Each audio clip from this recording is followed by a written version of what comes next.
ku rasakan kuasa yang tak terbatas. Ku yakin Kau nyata di sini. Kemenangan terjadi di sini.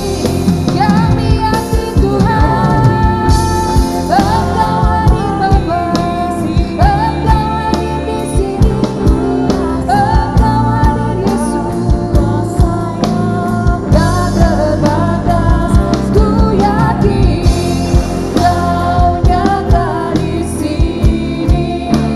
Kemenangan terjadi di sini. Kesembuhan terjadi di, katakan kelepasan Tuhan, kelepasan terjadi di sini. Bapa di surga, 2 orang, 3 orang berkumpul atas nama-Mu Tuhan. Kami percaya Engkau hadir. Kalau di sore hari ini di suasana yang sulit, di tengah-tengah kondisi yang sangat sulit Tuhan, kami bersyukur kalau kami boleh ada di rumah-Mu untuk kami memuji, memuliakan dan menyembah Engkau. Kami ingat saudara-saudara kami yang ada di perjalanan, kiranya Tuhan selalu menghantar, Tuhan melindungi. Dan kami juga ingat saudara-saudara kami yang ada di rumah Tuhan, yang melakukan ibadah di rumah, Tuhan juga akan memberkati. Bapa di surga, sebentar kami akan memulai ibadah sore hari ini. Kami yakin dan percaya Tuhan hadir di rumah-Mu dan Tuhan hadir di setiap hati kami. Bertahtalah Tuhan atas pujian kami, urapi setiap kami, berkati setiap kami. Begitu juga yang ambil bagian dari pelayanan Tuhan, kiranya Tuhan Yesusnya sendiri akan memberkati setiap kami. Terima kasih ya Bapa, kami serahkan ibadah sore hari ini dalam tangan kuasa Allah. Dalam nama Tuhan Yesus kami berdoa, haleluya, amin. Selamat sore Bapak Ibu Saudara. Selamat sore, sukacita ya. Kita akan memuji Tuhan. Tuhan kita adalah terbesar dan mulia, haleluya. Kau terbesar dan mulia, ajak semua berbadanmu. Kau terbesar dan mulia, biarlah semua memujimu, haleluya. Kita bersyukur Bapak Ibu Saudara, kalau sore hari ini kita boleh ada di sini untuk sebentar kita memuji, memuliakan Tuhan dan juga mengagungkan Tuhan. Yes, haleluya.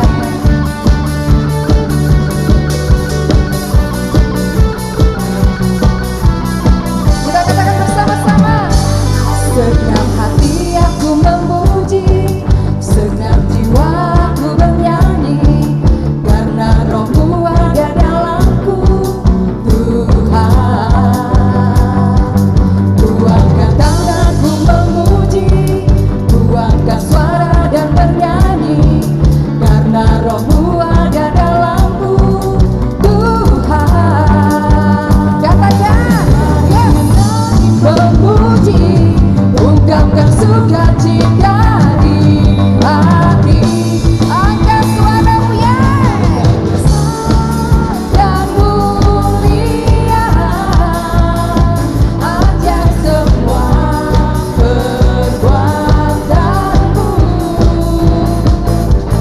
Kau terbesar dan mulia, biarlah semua memujimu.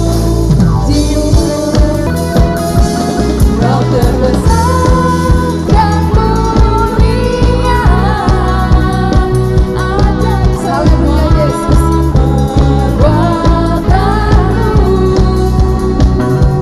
Kau terbesar dan mulia,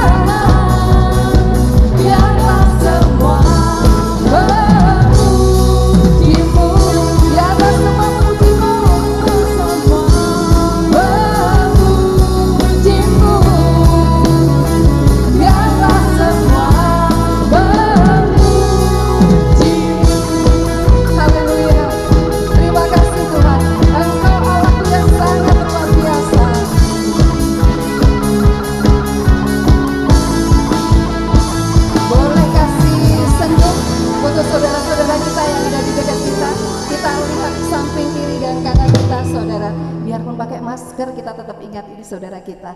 Yang ada di atas selamat memuji Tuhan, luar biasa. Anak-anak yang selalu diberkati oleh Tuhan. Yes! Maha kuasa, maha mulia. Itulah Tuhan kita Bapak Ibu Saudara. Hey!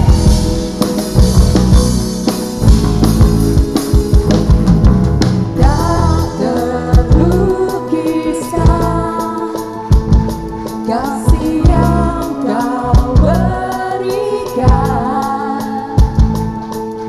karya termegah tiada bandingannya. Yes. Katakan kita mendekat ke aslimu Tuhan. Yeah. Kasih-Mu setia menjagaku. Kita katakan bersama-sama. Kita katakan bahwa Engkaulah Yesus Tuhan, bahwa Yesuslah Tuhan, Maha kuasa, Maha mulia. Kau bertata atas semesta, Maha kuasa, Maha mulia. Tulus marah sampai selamanya. Haleluya. Mujizat Tuhan kita tidak akan pernah berubah. Kalau yang dulu pernah ditolong, begitu juga dengan kita Bapak Ibu Saudara. Kita akan selalu ditolong oleh Tuhan kita. Kita akan katakan bersama-sama. Yes.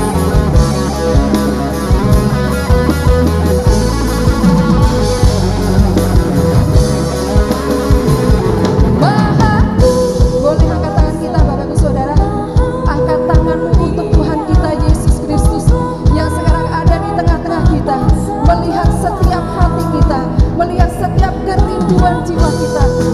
Ini hati kami Tuhan, ini kami Tuhan. Haleluya. Sampai selamanya angkat suaramu. Yes. Maha mulia, Kau bertata atas semesta, Maha kuasa, Maha mulia. Tulus darah sampai selamanya, tulus darah sampai selamanya. Katakan sekali lagi, tulus darah sampai selamanya. Yes. Terima kasih Tuhan.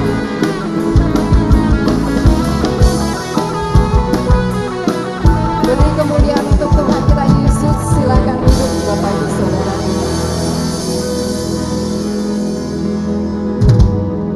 Luar biasa Tuhan kita. Tuhan kita adalah penolong yang setia, yang selalu ada untuk kita.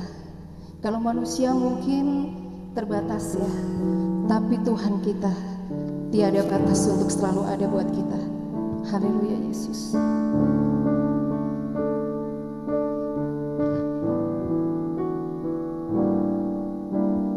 Penolong yang selalu setia. Haleluya Yesus. Memenuhi keperluanku, tak pernah Dia mengecewakan. Yesusku tak pernah gagal. Segala petanda batu tangguh di dalam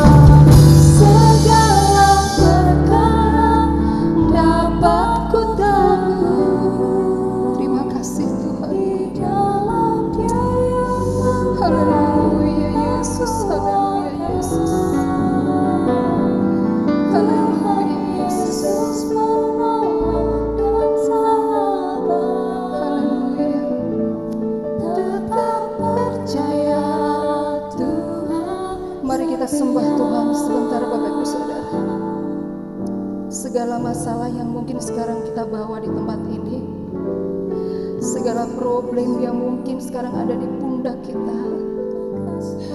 Kita tahu semua orang punya masalah, begitu juga dengan saya, Bapak Ibu Saudara. Tapi kita punya sahabat yang sangat luar biasa. Kita punya Tuhan Yesus, Bapak Ibu. Tuhan Yesus ada di tempat ini yang sangat tahu segala masalah kita. Apa masalah kita? Besarkah? Tidak. Untuk Tuhan Yesus masalah kita sangat kecil. Haleluya Yesus. Engkau tahu Tuhan, Engkau melihat hati.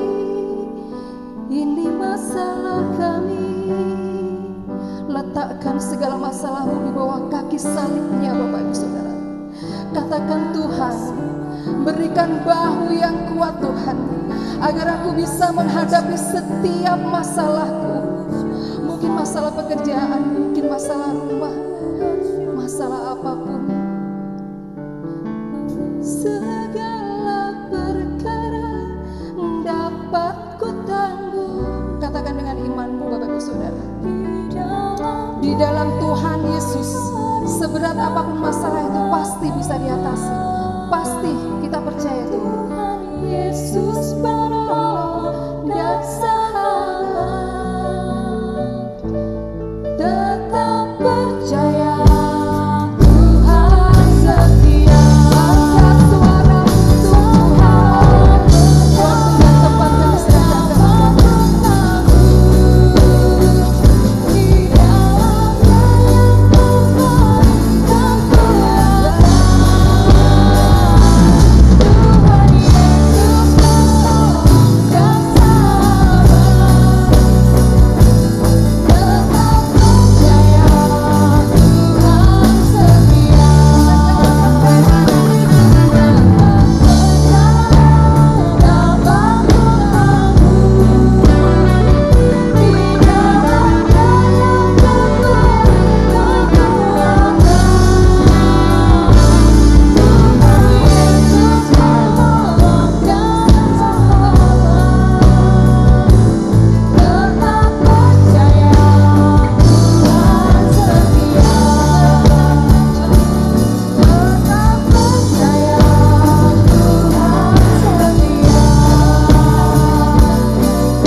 kehidupan kami, tetapi ajar kepada kami untuk kami boleh tetap percaya bahwa pertolongan Tuhan tidak pernah lepas dalam setiap kehidupan kami. Kesetiaan Tuhan senantiasa boleh kami rasakan dalam setiap hari ya Bapa. Anugerah-Mu senantiasa indah dalam setiap kehidupan kami, sehingga kami ada pada sore hari ini bukan karena kuat dan gagah kami, tapi semua karena kesetiaan dan anugerah yang Tuhan berikan dalam hidup kami. Terima kasih ya Bapa, kami sudah boleh datang ke rumah-Mu untuk memuji dan membesarkan kebesaran nama Tuhan. Pada semua puji-pujian yang kami naikkan boleh naik ke hadapan hadirat Tuhan, boleh menyenangkan hati Tuhan. Terlebih Tuhan, sebentar kami akan mendengarkan sebagian dari firman-Mu yang menjadi rema dalam setiap kehidupan kami, yang menuntun setiap langkah kehidupan kami, sehingga menjadikan kami pribadi-pribadi yang luar biasa di dalam Engkau. Kami membutuhkan firman-Mu Tuhan pada sore hari ini. Oleh sebab itu Tuhan, kami siapkan hati kami untuk benih firman-Mu tertabur dalam setiap hati kami, tumbuh, berbunga dan berbuah dalam setiap kehidupan kami. Urapi hamba-Mu yang akan berbicara, urapi sidang jemaat-Mu yang akan mendengarkan. Biarlah otoritas daripada Engkau sendiri yang akan terjadi dalam kehidupan kami semuanya, sehingga kami boleh pulang dengan membawa berkat yang luar biasa daripada Engkau. Terima kasih ya Bapa, kami siapkan hati kami menyambut firman-Mu. Di dalam nama Tuhan kami Yesus Kristus kami berdoa dan mengucap syukur. Haleluya, amin. Silakan duduk kembali. Shalom. Tetap semangat Bapak Ibu ya. Tetap semangat karena kita ada sebagaimana kita ada sore hari ini. sampai saat detik ini penyertaan dan pemeliharaan Tuhan terus Tuhan kerjakan dalam setiap kehidupan kita. Puji nama Tuhan, Bapak Ibu yang dikasih oleh Tuhan, sore hari ini kita akan sama-sama kembali belajar akan firman Tuhan. Kita langsung aja buka Alkitab kita di dalam Kidung Agung. Kidung Agung pasal yang kedua, ayat yang ke-8 sampai ayat yang ke-17. Kidung Agung pasal yang kedua, ayat yang ke-8 sampai ayat yang ke-17 tentang kecil dan merusak. Sudah dapat semua? Kita akan baca bareng-bareng ya. Kidung Agung pasal yang kedua, ayat yang ke-8 sampai ayat yang ke-17. Kita akan baca bersama-sama tentang di pintu mempelai perempuan. 2, 3. Dengarlah kekasihku, lihatlah ia datang melompat-lompat di atas gunung-gunung, meloncat-loncat di atas bukit-bukit. Kekasihku serupa kijang atau anak rusa. Lihatlah, ia berdiri di balik dinding kita sambil menengok-nengok melalui tingkap-tingkap dan melihat dari kisi-kisi. Kekasihku mulai berbicara kepadaku, bangunlah manisku, jelitaku, marilah. Karena lihatlah, musim dingin telah lewat, hujan telah berhenti dan sudah lalu. Di ladang telah nampak bunga-bunga, tibalah musim memangkas, bunyi tekukur terdengar di tanah kita. Pohon ara mulai berbuah dan bunga pohon anggur semerbak baunya. Bangunlah manisku, jelitaku, marilah. Merpatiku di celah-celah batu, di persembunyian lereng-lereng gunung, perlihatkanlah wajahmu, perdengarkanlah suaramu, sebab merdu suaramu dan elok wajahmu. Tangkaplah bagi kami rubah-rubah itu, rubah-rubah yang kecil yang merusak kebun-kebun anggur kami yang sedang berbunga. Kekasihku kepunyaanku dan aku kepunyaan dia yang menggembalakan domba di tengah-tengah bunga bakung. Sebelum angin senja berembus dan bayang-bayang menghilang, kembalilah kekasihku. Berlakulah seperti kijang atau seperti anak rusa di atas gunung-gunung tanaman rempah-rempah. Amin. Bapak Ibu yang dikasih oleh Tuhan, kitab Kidung Agung adalah tulisan yang ditulis oleh Raja Salomo.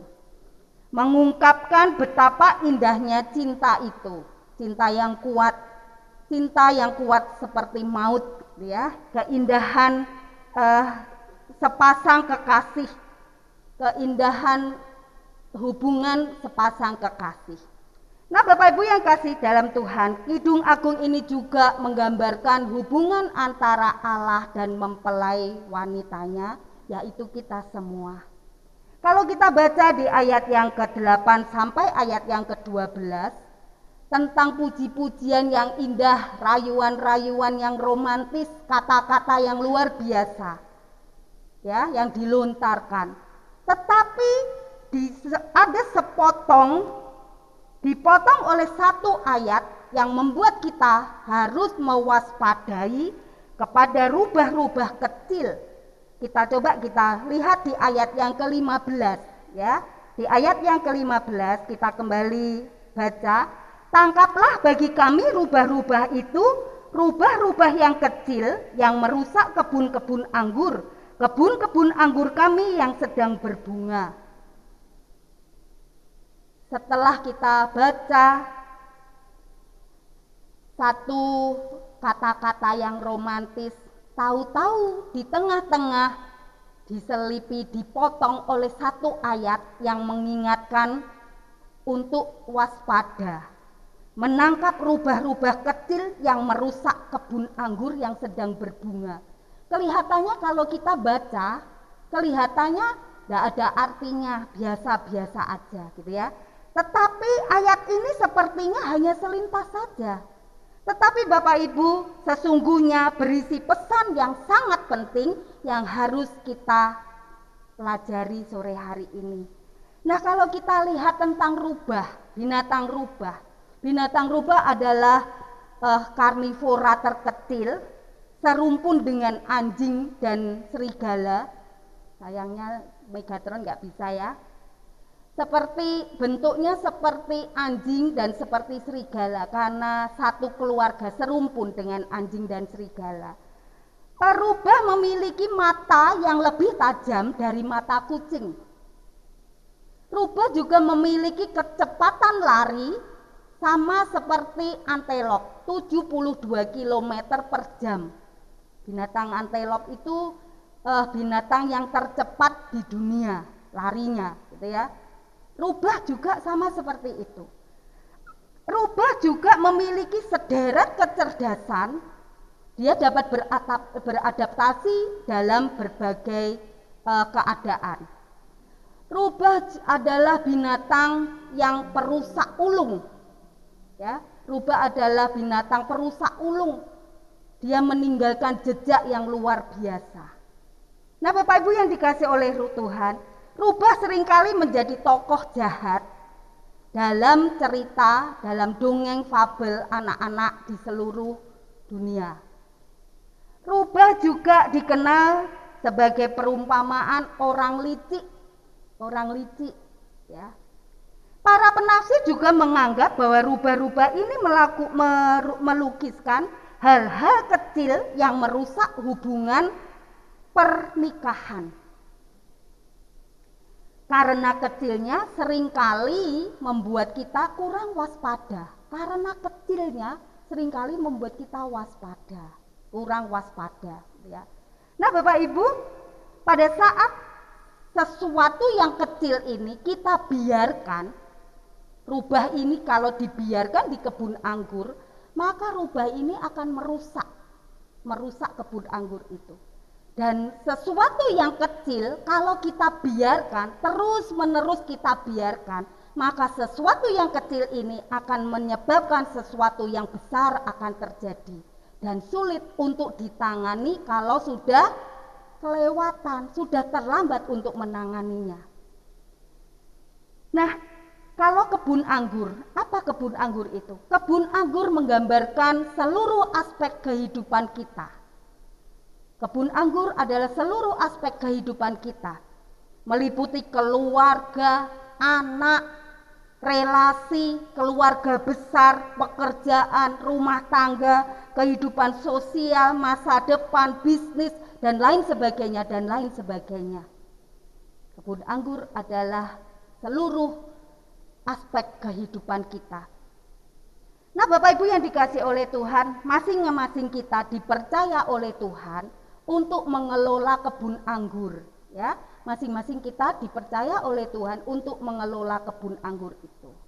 Apakah kita mengelola kebun anggur itu dengan telaten, dengan sabar, kita memberi pupuk yang secukupnya, penyinaran matahari yang cukup, apakah kita membersihkan dari hama-hama yang mengganggu, ataukah kita hanya menanam dan membiarkan dia tumbuh?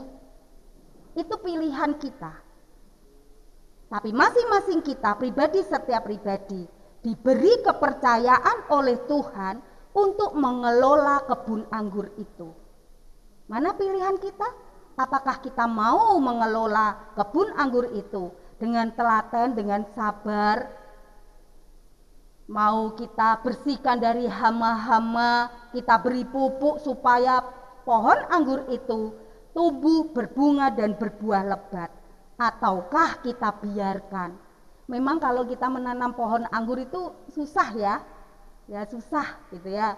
Tetapi dengan ketelatenan dan kesabaran pasti pohon anggur itu akan berbuah lebat dan menghasilkan buah yang luar biasa pastinya. Nah, Bapak Ibu yang dikasih oleh Tuhan, hubungan pernikahan dipakai Tuhan, firman Tuhan untuk menggambarkan hubungan Kristus dengan jemaatnya, kita sebagai mempelai wanitanya. Seperti hubungan pernikahan, hubungan kita dengan Tuhan sering dirusak oleh hal-hal yang kecil.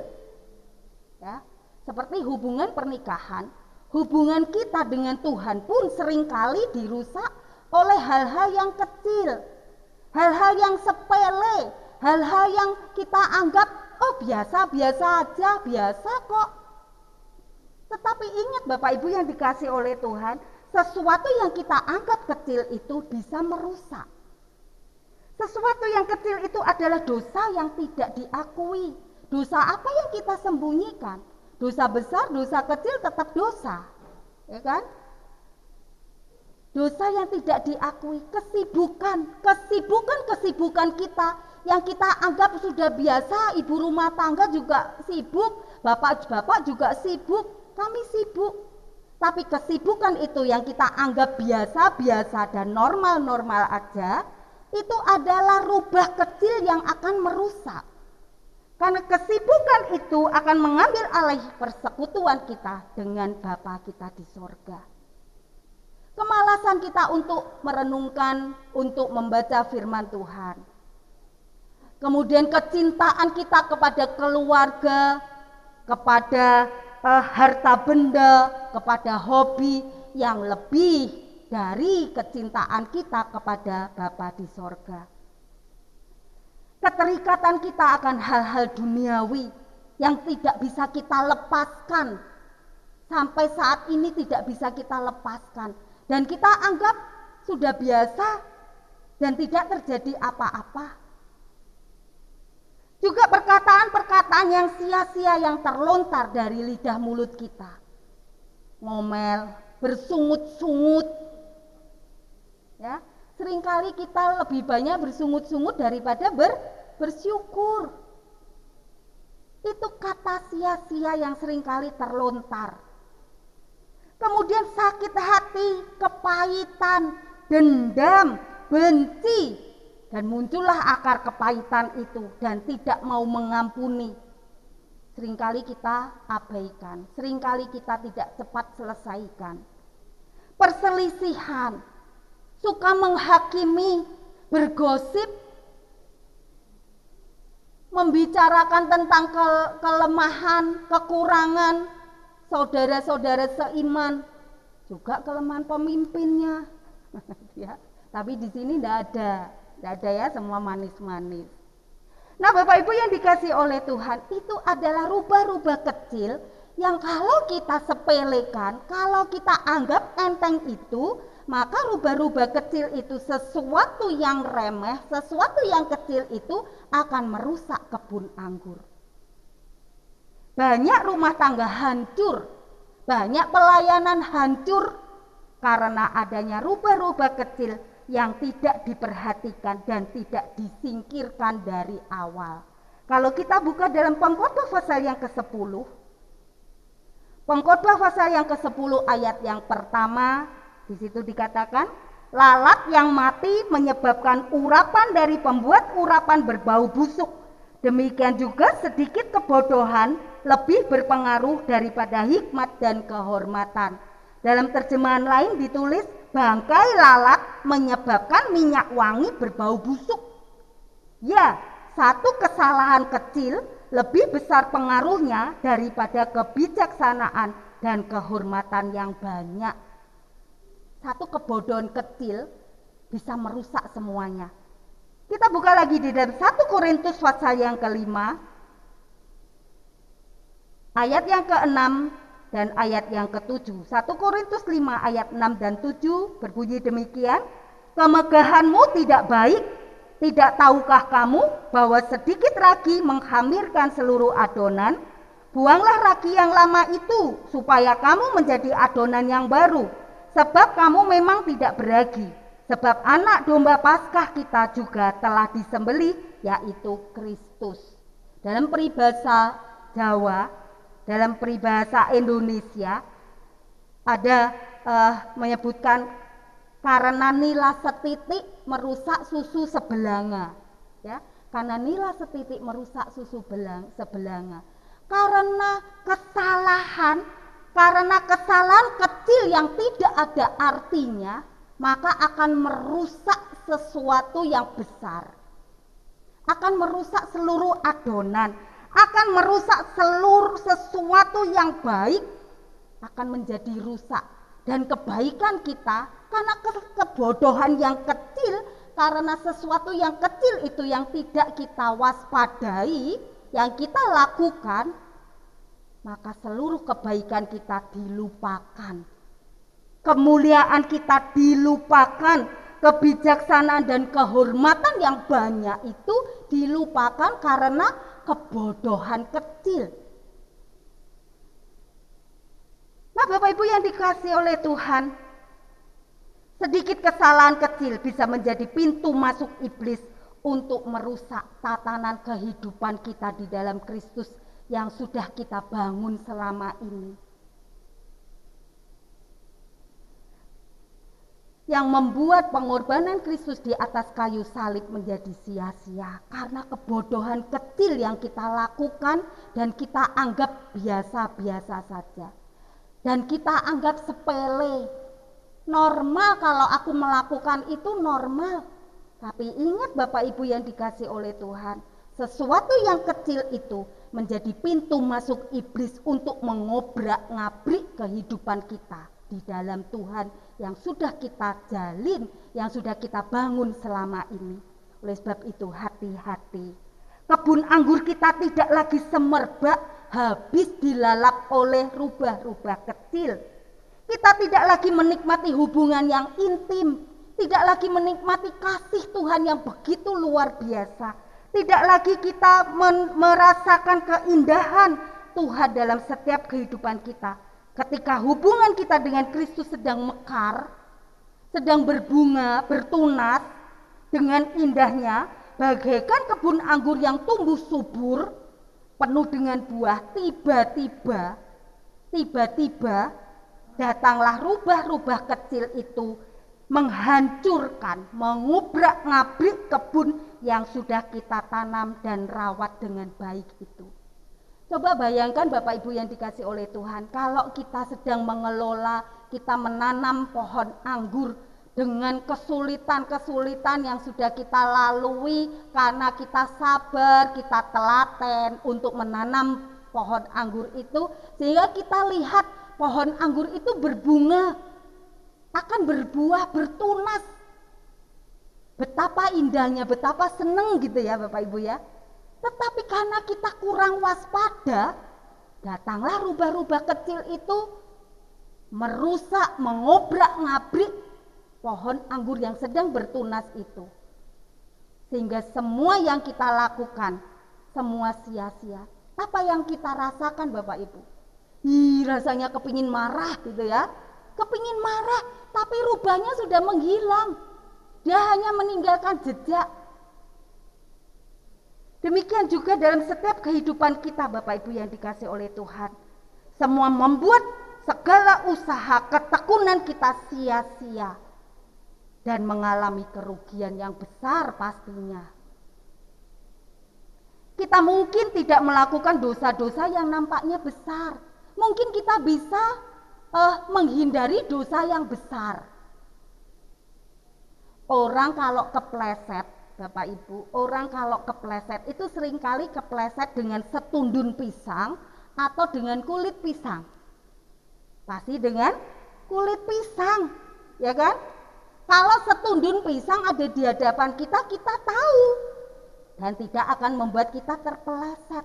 Tapi seringkali kita terpeleset oleh kulit sebutir kulit pisang. Nah, seringkali kita tahu kita tidak melakukan dosa yang besar itu. Kita tidak membunuh, kita tidak merampok, kita tidak melukai dengan senjata tajam.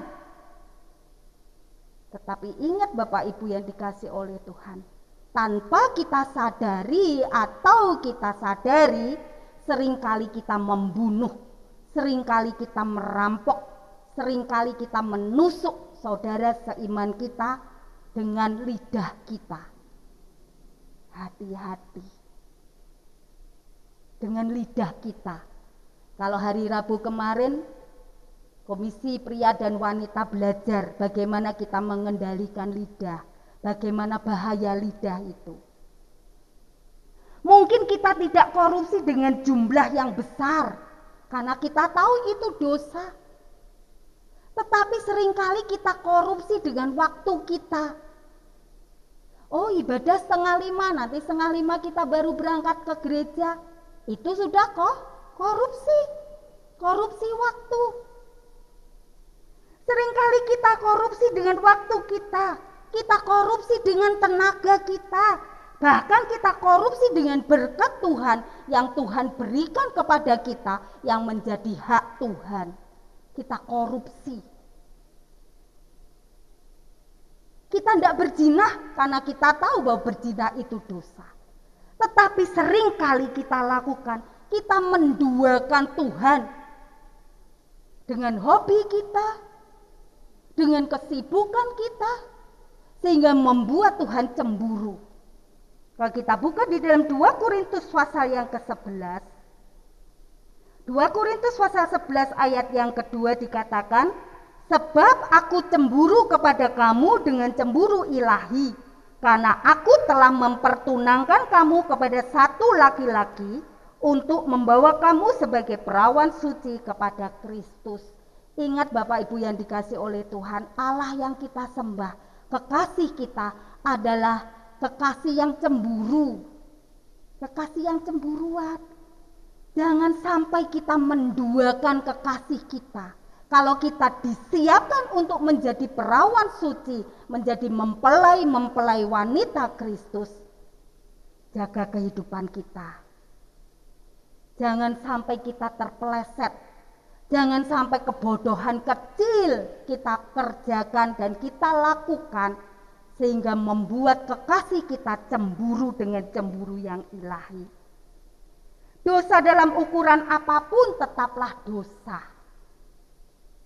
Pada satu saat membuat kita terjerat di sana, menyeret kita menjadi terbiasa. Dosa kecil yang sering kali kita lakukan membuat kita menjadi gaya hidup kita, sehingga menyeret kita, sehingga kehidupan kita berkubang dengan dosa itu dan berujung kepada kebinasaan.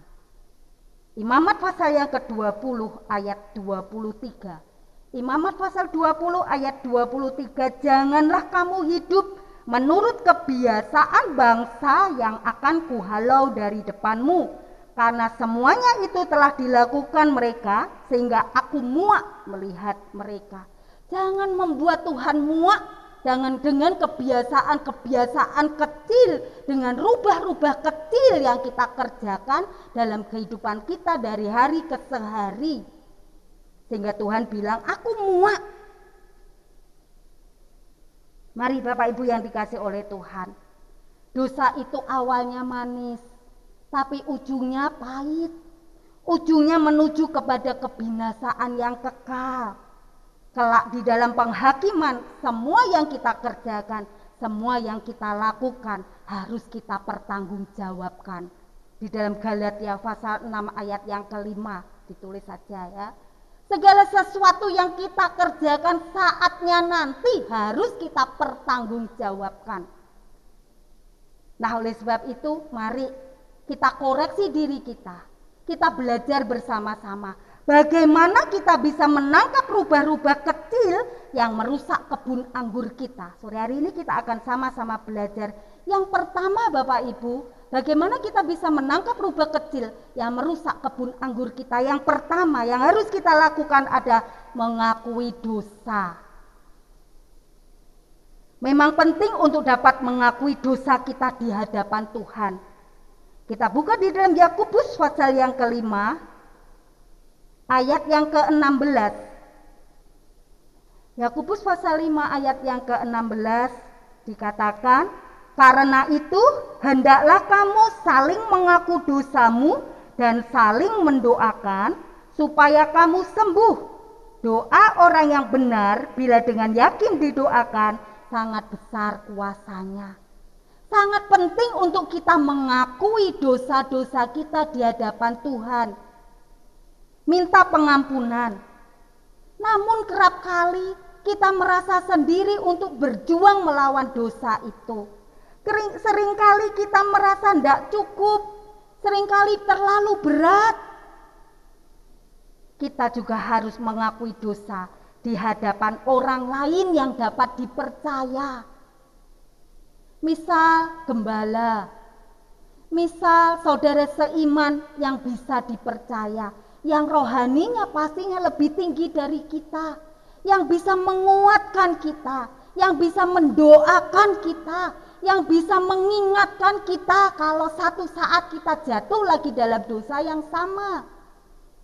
Sehingga kita merasa bahwa aku tidak berjuang sendiri untuk melawan dosa itu. Sehingga kita merasa bahwa ada satu kekuatan yang Tuhan kerjakan. Seringkali Tuhan menolong kita lewat saudara seiman kita, lewat gembala, lewat orang-orang yang dapat dipercaya.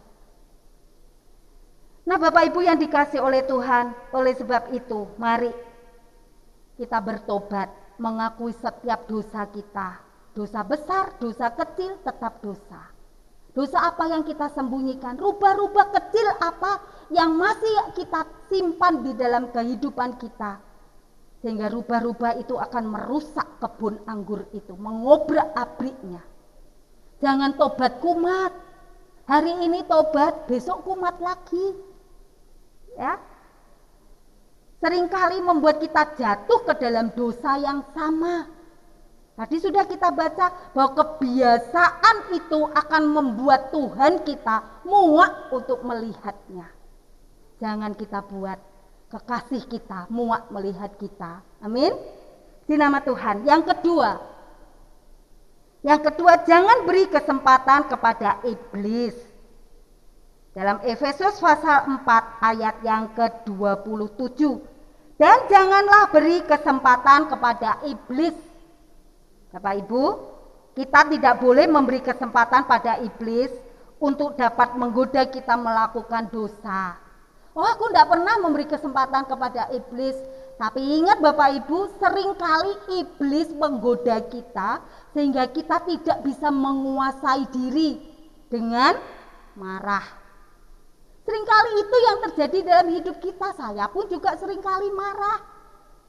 Seringkali kita jatuh, seringkali kita memberi kesempatan kepada iblis saat kita marah. Kita buka ayat yang ke-26, tetap di dalam Efesus pasal 4 ayat yang ke-26.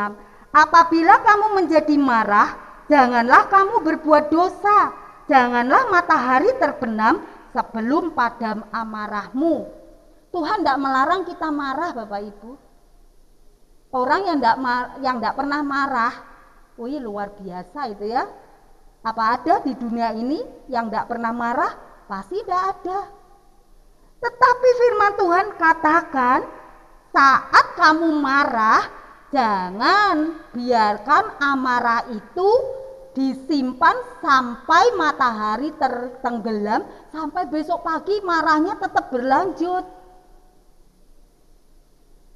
Amarah yang terus berlanjut terus kita biarkan menggerogoti kita, akhirnya merusak kehidupan kerohanian kita.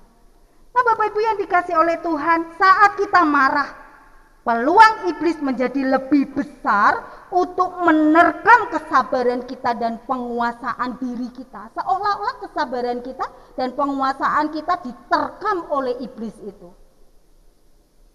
Kita bahkan segala sesuatu yang baik pada diri kita ikut terterkam itu. Cara kerja iblis, dia merasuki pikiran kita sendiri. Dia masuk dalam pikiran kita sehingga membuat hati kita panas. Karena pikiran kita memberi kesempatan kepada iblis pada pikiran kita, sehingga iblis memakai pikiran kita sendiri untuk memanaskan hati kita. Tidak cukup sampai di situ Bapak Ibu. Iblis memakai istri, suami, anak, orang tua, mertua, orang-orang yang ada di sekitar kita untuk membakar hati kita semakin panas. Apinya ditambah lagi dengan orang-orang yang ada di sekitar kita. Kalau istri marah, lihat suaminya, tambah pengin marah. Suami yang marah, lihat istrinya, tambah kepingin marah, ya kan? Orang-orang yang ada di sekitar kita dipakai iblis untuk semakin membakar hati kita. Tidak cukup sampai di situ cara kerja iblis. Dia mengirim orang-orang yang ada di luar, orang yang dekat atau orang yang jauh, mungkin tetangga kita atau mungkin teman kita di luar sana, mempertajam kemarahan kita sehingga amarah itu semakin menjadi-jadi dan kita lupa untuk kita menguasai diri karena kita memberi kesempatan kepada iblis. Oleh sebab itu, Bapak Ibu yang dikasih oleh Tuhan, tolaklah segala hasutan iblis dalam bentuk apapun juga. Jangan biarkan iblis mengambil keuntungan. Kita baca di dalam 2 Korintus pasal yang kedua. 2 Korintus pasal yang kedua ayat yang ke-11. Supaya iblis jangan beroleh keuntungan atas kita, sebab kita tahu apa maksudnya. Jangan sampai kita memberi kesempatan kepada iblis dan iblis mengambil keuntungan dari itu. Kita tetap waspada. Apa maksud iblis untuk menyerang kita, untuk menerkam kita, membuat kita marah sehingga kita tidak bisa mengendalikan diri. Nah, Bapak Ibu yang dikasih oleh Tuhan, saat iblis bekerja dalam kehidupan kita, dengan iman kita katakan, dalam nama Tuhan Yesus, enyahlah iblis. Dengan iman yang kuat, saat kita kepingin marah, Bapak Ibu, saat kita kepingin marah, ingat, jangan biarkan iblis mengambil keuntungan dari amarah kita, sehingga merusak segala sesuatunya yang indah yang sudah Tuhan bangun dalam kehidupan kita. Puji nama Tuhan.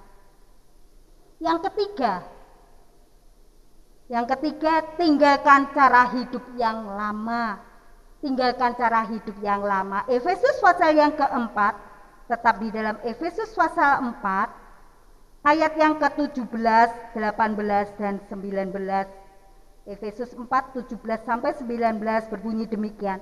Sebab itu kukatakan dan kutegaskan ini kepadamu di dalam Tuhan, jangan hidup lagi sama seperti orang-orang yang tidak mengenal Allah dengan pikiran yang sia-sia dan pengertiannya yang gelap, jauh dari hidup persekutuan dengan Allah karena kebodohan yang ada di dalam mereka dan karena kedegilan hati mereka.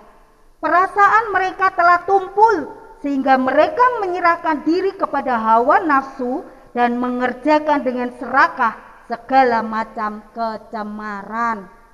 Di nama Tuhan, Bapak Ibu yang dikasih oleh Tuhan, sebagai manusia yang baru, sudah seharusnya kita tidak lagi mengenakan tabiat manusia lama. Yang lama sudah berlalu, yang baru terbit. Tetapi kita mengenakan tabiat Kristus, manusia baru, tabiat Kristus, hidup menurut pimpinan Roh Kudus yang ada dalam kehidupan kita sebagai manusia-manusia baru. Namun Bapak Ibu yang dikasih oleh Tuhan, hidup sebagai ciptaan baru itu tidak selalu mudah. Ada proses yang harus kita kerjakan, ada proses yang harus kita hadapi. Dibutuhkan waktu untuk melepaskan diri dari kebiasaan-kebiasaan lama. Nah, untuk itu kita membutuhkan kekuatan hati dan pemahaman tentang kasih Kristus melalui pekerjaan Roh Kudus dalam setiap kehidupan kita. Kalau kita baca di ayat yang ke-18, manusia lama memiliki pengertian yang gelap. Pengertian gelap, hidup tanpa kepastian, karena tidak punya pengertian, sehingga hidup tanpa kepastian tidak berjalan dengan hikmat dan pengertian ilahi. Karena pikiran yang gelap membuat masa depannya pun juga menjadi gelap. Tidak tahu jalan, karena manusia lama. Nah, hidup jauh dari persekutuan, hidup jauh dari Tuhan, Hidup jauh dari Tuhan tidak ada damai sejahtera, tidak ada sukacita. Karena apa? Karena hidupnya jauh dari Tuhan. Itu manusia lama. Yang dipikirkan hanya kesenangan-kesenangan duniawi. Yang dipikirkan hanya kesenangan diri sendiri. Itu manusia lama. Kemudian juga dikatakan karena kebodohan yang ada di dalam mereka dan karena kedegilan hati mereka. Bodoh dan degil. Karena bodoh dan degil sehingga dia menghancurkan dirinya sendiri. Karena bodoh Bapak Ibu. Karena pikirannya gelap. Dia menghancurkan dan dia merusak kehidupannya sendiri. Ya, gampang putus asa, hidup dalam keputusasaan. Karena apa? Karena tidak ada damai sejahtera, tidak ada sukacita, dan tidak ada ucapan syukur di lidah mulutnya. Menjadi manusia yang baru, Tuhan mau kita menjadi manusia yang baru. Kita baca di ayat yang ke-20, 20 dan 21. Efesus 4, 20, 21. Tetapi kamu bukan demikian. Kamu telah belajar mengenal Kristus. Karena kamu telah mendengar tentang Dia dan menerima pengajaran di dalam Dia menurut kebenaran yang nyata dalam Yesus. Nah Bapak Ibu yang dikasih oleh Tuhan, manusia baru belajar dan mengenal. Belajar untuk sabar, ya. Kalau Pak Gembala sering katakan saat kita kepingin marah, gitu ya, angkat tangan kanan kita, bila perlu dua-dua diangkat, taruh di dalam dada, dilus, sabar. Ya, nah Bapak Ibu harus belajar untuk sabar, belajar untuk mengasihi, belajar untuk mengampuni, belajar untuk tetap setia, belajar untuk mendengar perintah Tuhan, sehingga menjadikan kita pribadi-pribadi yang serupa dengan gambarnya. Kalau tidak ada masalah, tidak ada problem, mana bisa kita belajar sabar Bapak Ibu? Seringkali Tuhan ajarkan kita untuk belajar sabar dengan masalah yang Tuhan izinkan terjadi. Mungkin istri kita yang membuat kita marah, mungkin suami kita yang membuat kita kepingin marah, atau seringkali anak-anak, cucu, bagi yang mbah-mbah ya, cucu yang seringkali membuat kita kepingin marah. Kalau tidak ada mereka Bapak Ibu, kita tidak akan belajar sabar. Kalau kita tidak pernah disakiti, bagaimana kita belajar untuk mengampuni? Bagaimana kita belajar untuk mengasihi? Nah oleh sebab itu, mari biar kita selalu belajar, karena kita sudah mengenal Kristus itu dalam kehidupan kita. Ayat yang ke-21, karena kamu telah mendengar tentang Dia dan menerima pengajaran di dalam Dia. Menerima pengajaran, banyak orang yang hanya bisa menuntut dan sukar untuk mengucap syukur. Banyak orang yang hanya bisa menuntut haknya, tapi kewajibannya tidak mau. Dia hanya mau nerima, tapi tidak mau memberi. Maunya dia ngomel saja, tidak mau bersyukur. Tetapi Tuhan ajarkan kepada kita untuk kita mau menerima dan bersyukur dalam segala hal. Dalam segala hal, dalam segala situasi dan kondisi yang tidak enak pun, kita belajar untuk mengucap syukur. Karena apa? Karena ngomel itu, ingat tadi adalah merupakan rubah-rubah kecil yang merusak kebun anggur. Nah kemudian ayat yang ke-22, ayat yang ke-22 yaitu bahwa kamu berhubung dengan kehidupan kamu yang dahulu harus menanggalkan manusia lama yang menemui kebinasaannya oleh nafsunya yang menyesatkan.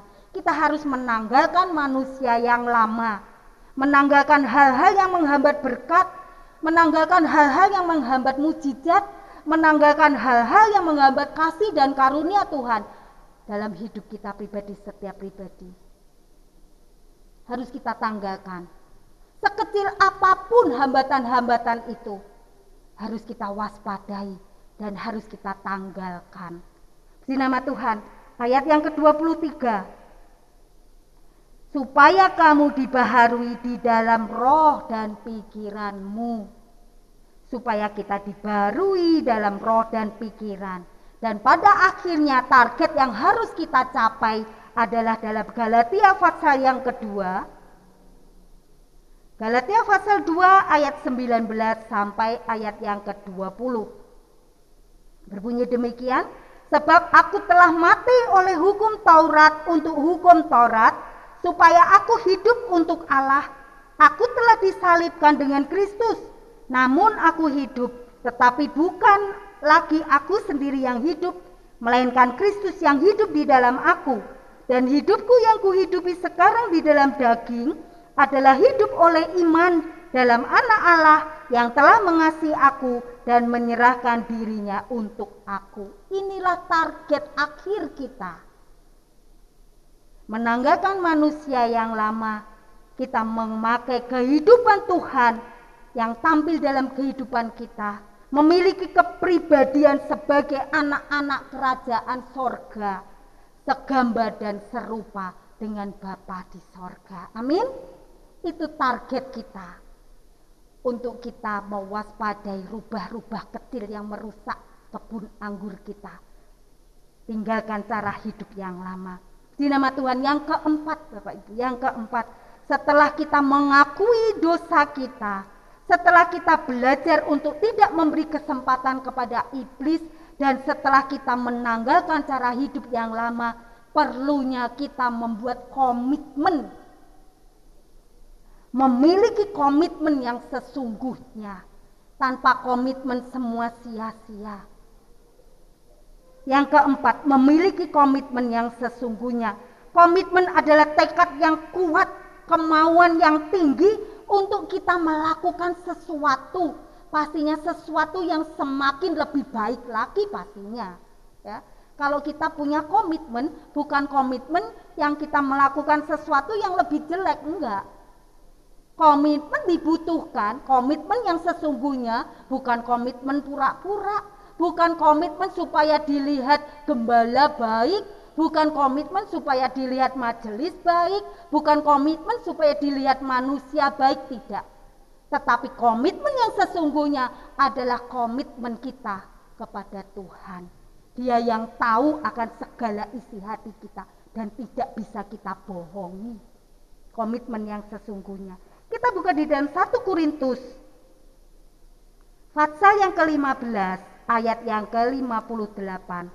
1 Korintus 15 ayat 58. Karena itu saudara-saudaraku yang kekasih, berdirilah teguh, jangan goyah, dan giatlah selalu dalam pekerjaan Tuhan.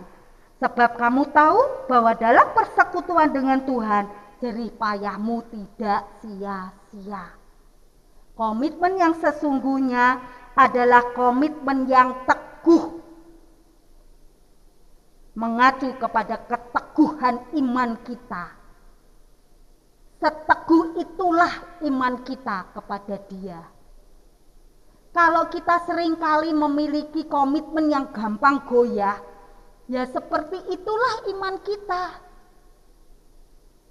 Tetapi komitmen yang sesungguhnya adalah komitmen yang teguh, yang mengacu kepada keteguhan iman kita. Komitmen yang tidak tergoyahkan, tetap tegar, tetap kuat dalam situasi apapun, tetap pada pendiriannya. Tidak tergoyahkan, tetap pada tempatnya dalam mencapai tujuan hidup kita. Target akhir tadi, hidup serupa dengan Kristus. Komitmen yang berlimpah-limpah untuk kita giat selalu dalam pekerjaan Tuhan. Karena Tuhan katakan, segala pekerjaanmu, segala jerih payahmu tidak akan sia-sia.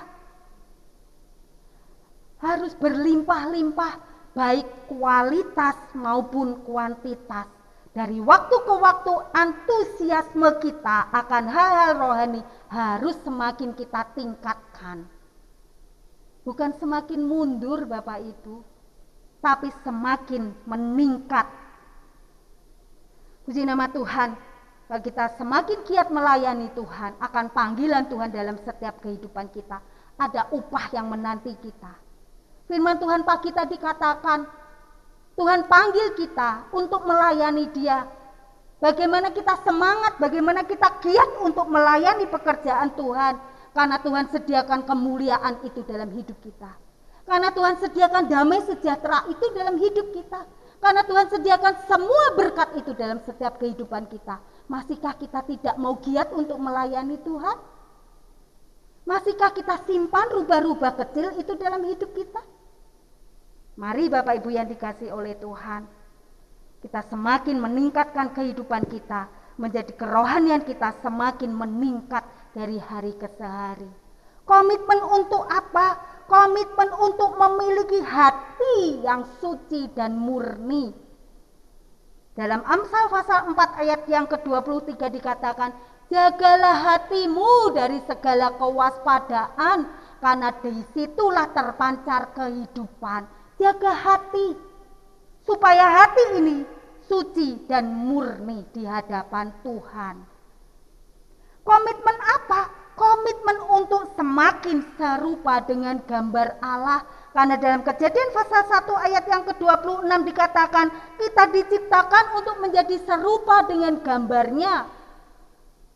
Walaupun gambar itu rusak.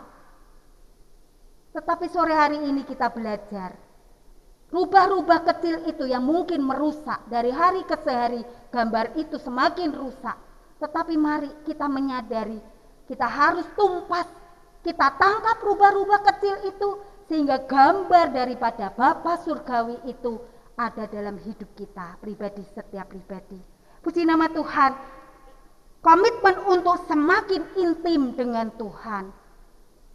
Komitmen untuk semakin penuh dengan Roh Kudus yang memimpin setiap langkah kehidupan kita, yang membawa kita kepada kebenaran, setiap kebenaran, sehingga kita tidak jatuh kepada lubang yang sama, sehingga kita tidak melakukan kebiasaan-kebiasaan kita yang membuat kekasih kita muak melihat kita. Oleh sebab itu kita membutuhkan kuasa Roh Kudus untuk menuntun setiap langkah kehidupan kita. Komitmen untuk menjaga keseimbangan hidup kita. Dalam Rum pasal 11 ayat yang ke-22, kekerasan dan kemurahan Allah. Tuhan keras kepada orang yang jatuh dalam dosa. Dihajar, tapi bukan karena Tuhan akan membinasakan.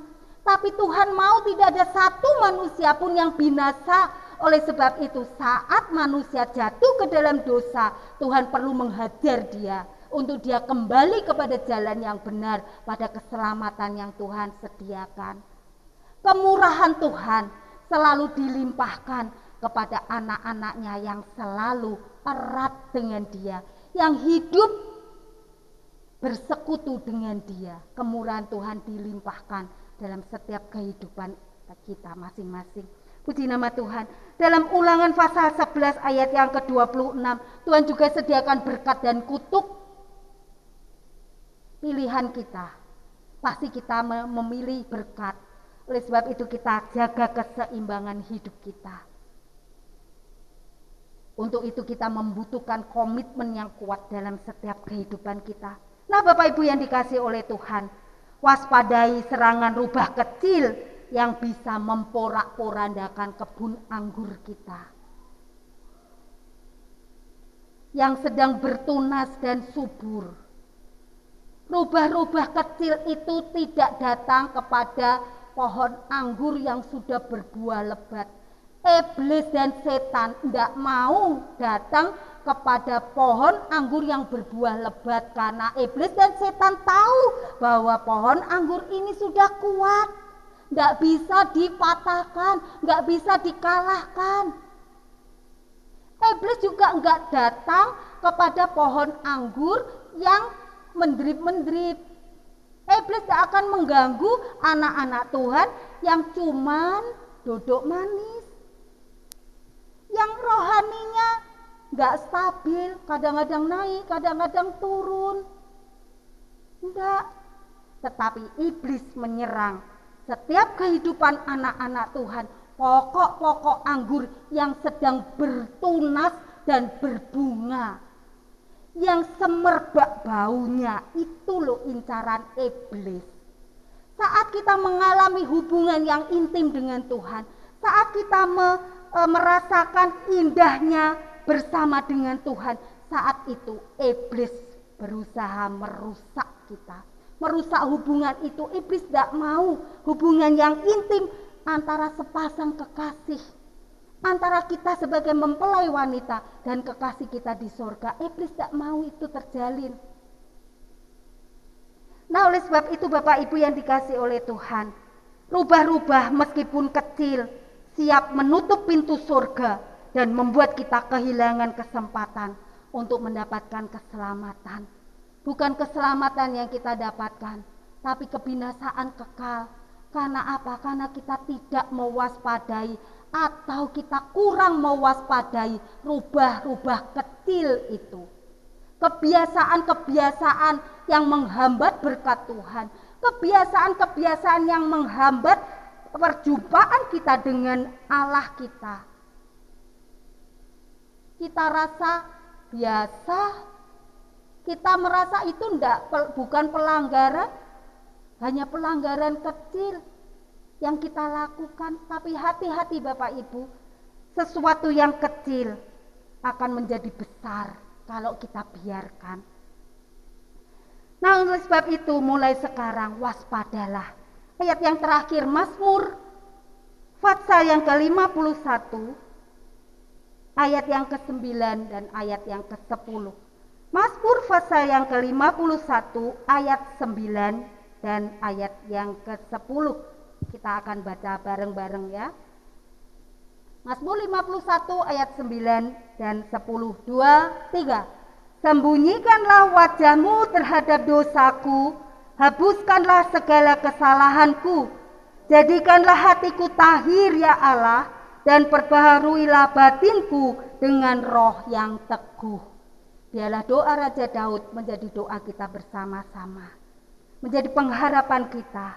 Sembunyikanlah wajahmu terhadap dosaku, hapuskanlah segala kesalahanku, hapuskanlah segala keteledoranku, hapuskanlah segala kekuranganku untuk aku kurang waspada. Nah Bapak Ibu yang dikasihi oleh Tuhan, bereskanlah segera apapun yang tidak sesuai dengan firman Tuhan. Berdoa dan terus berjalan dalam pimpinan Roh Kudus, agar rubah-rubah kecil itu tidak akan merusak kebun anggur kita. Puji nama Tuhan. Jangan sepelekan hal-hal kecil, karena perkara yang besar berawal dari perkara yang kecil. Sesuatu yang terlihat tidak membahayakan terkadang justru punya potensi mematikan. Waspadalah. Puji nama Tuhan. Kita tutup Alkitab kita.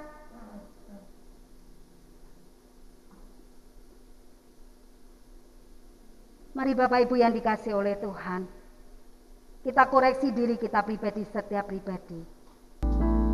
Sore hari ini Tuhan ada di tengah-tengah kita.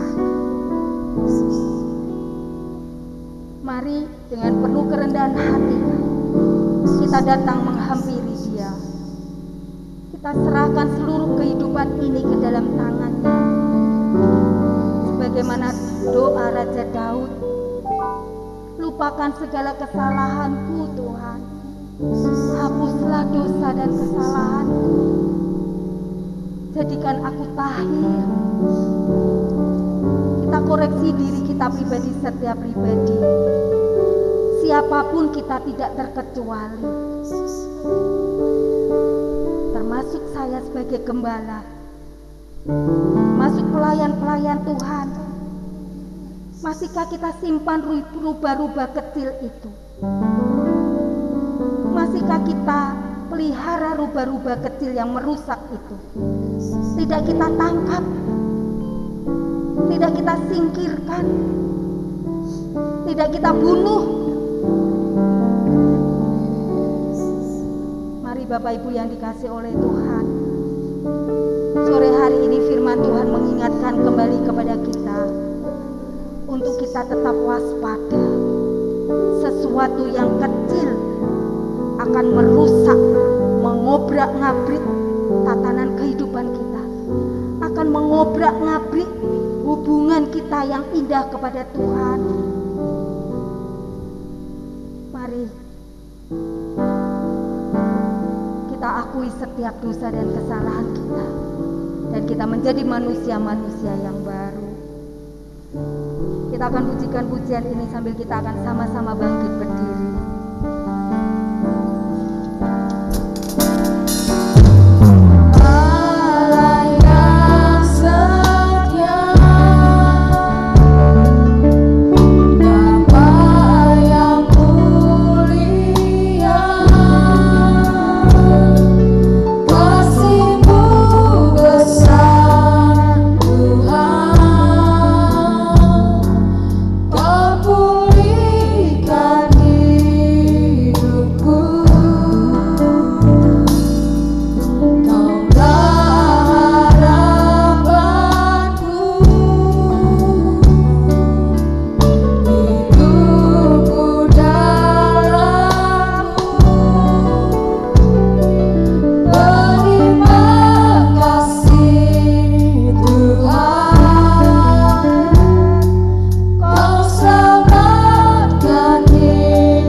firman-Mu dalam setiap hati dan kehidupan kami.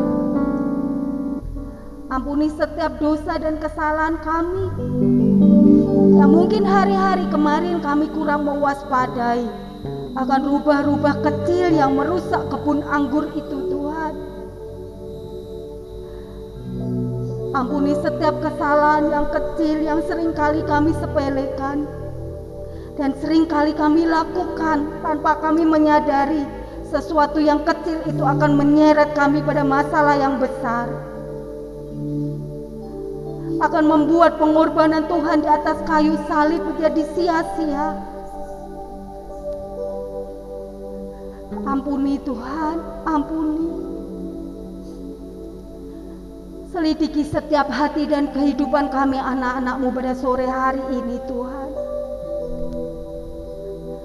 Mampukan kami untuk kami boleh mengakui setiap dosa dan kesalahan kami. Mampukan kami Tuhan untuk kami boleh menolak setiap tipu muslihat daripada iblis dan setan yang berusaha mengintimidasi kami untuk kami melakukan kesalahan-kesalahan itu yang membuat Engkau muak melihat kami Tuhan. Ajar kepada kami Tuhan untuk kami boleh menanggalkan manusia yang lama dan mengenakan manusia yang baru, hidup serupa dengan Engkau dalam hidup kami. Ajar kepada kami Tuhan untuk kami boleh membangun komitmen yang sesungguhnya di hadapan Engkau, bukan di hadapan manusia, sehingga membuat kami melangkahkan kaki kami menjadi manusia-manusia yang baru dan tidak lagi membiarkan rubah-rubah kecil itu merusak kebun anggur yang sedang bertunas dan bermekaran. Terima kasih Tuhan, hamba-Mu sudah berhenti berbicara, tetapi kami yakin dan percaya Roh Kudus terus berbicara dalam setiap kehidupan kami, menuntun setiap langkah kehidupan kami, membawa kehidupan kami semakin indah di hadapan Tuhan.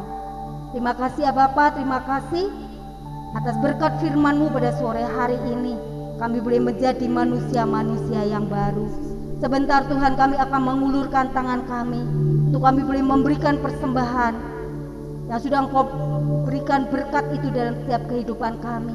Ajar kepada kami untuk kami boleh memberikan dengan sukacita, dan kami yakin dan percaya berkat yang melimpah Tuhan bersediakan dalam hidup kami.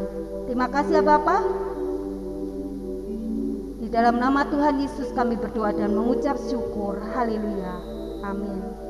Kasih Tuhan yang di rumah yang ingin memberikan persembahan, silakan di rekening BCA di 033 194 3001 atas nama GBT Kristus Pengasih. Untuk rekening persepuluhannya ada di 033 8888 191 juga atas nama GBT Kristus Pengasih. Semuanya yang sudah dinyatakan bagi pekerjaan Tuhan, Tuhan memberkati kita semua. Ibadah raya yang ada di pos Ringinanom yang biasanya 6:30 itu diubah jadi jam 6 sore. Jadi Bapak Ibu kasih Tuhan yang terlibat di dalam pelayanan di sana, jangan lupa bahwa pos Ringinanom GBT Ebenezer melakukan ibadah jam 6 malam. Sebelum kami pulang tinggalkan tempat ini Tuhan, kami tahu Tuhan akan menyertai kami dengan berkat dan urapan, sehingga perjalanan kami sepanjang minggu ini Tuhan serta lingkupi kami Tuhan dengan kekuatan Tuhan.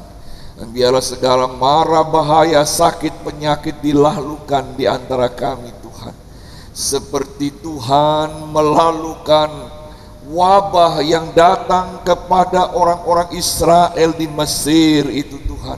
Kami percaya darah Yesus melingkupi setiap kami. Terima kasih Tuhan, terima kasih. Lihatlah setiap kami yang hadir, tidak satu pun yang Tuhan lewatkan. Keluarga-keluarga dipulihkan dan diberkati. Kami yakin dan percaya Tuhan dengar doa kami. Siap kami diurapi oleh Tuhan, sehingga kami diberi kesanggupan untuk melangkah dan melayani Tuhan di mana saja kami berada. Mari kita angkat tangan kita sama-sama. Urapi kami Tuhan dengan urapan yang baru. Roh Kudus-Mu bekerja di antara kami, dan biarlah setiap hati menerima dengan penuh kelemah lembutan, diubahkan menjadi baru, dikuasai oleh kuasa dari tempat yang maha tinggi. Kami menjadi diberkati oleh Tuhan, kami melayani dengan segenap hati. Terima kasih untuk kesempatan indah yang Tuhan berikan bagi hidup kami Tuhan. Terima kasih Tuhan, urapan-Mu kami rasakan. Tuhan memberkati Engkau dan melindungi Engkau.